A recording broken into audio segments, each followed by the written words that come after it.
Mga Kristiyanong nakatuon sa krus. February 7. Offertory Reading Devotional.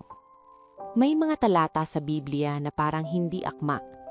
Halimbawa, bakit ipinaliliwanag ni Jesus na ang ating mga mata ay ilawan ng ating katawan sa gitna ng mga talatang tumutulig sa materialismo, tulad ng huwag kayong mag-impok ng mga kayamanan sa lupa at hindi kayo maaaring maglingkod sa Diyos at sa salapi.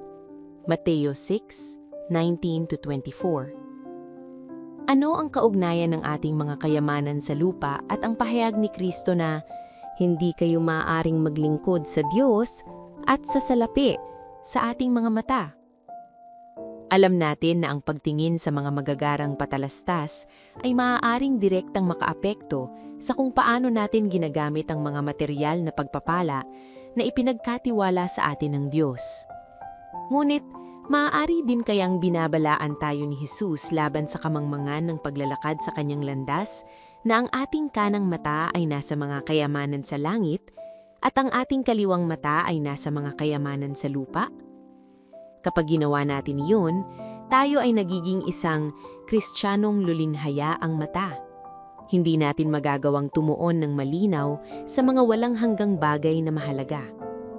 Salamat sa Diyos na si Jesus ay hindi lamang ang ating daan, ngulit siya rin ang ilaw para sa ating landas.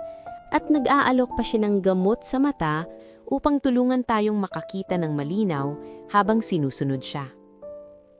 Maging malinaw ang ating paningin bilang mga Kristiyanong nakatuon sa pamamagitan ng pagpapanatili ng ating mga mata sa krus ni Jesus.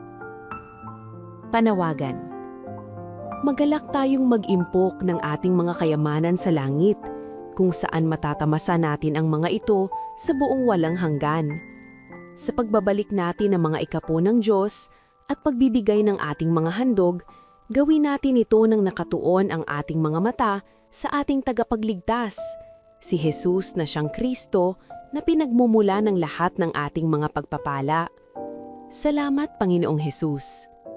Sa pagbabalik natin ng ating mga ikapo at pangakong handog, ay ilagay natin sa huli ang ating mga hangarin at unahin ng Diyos.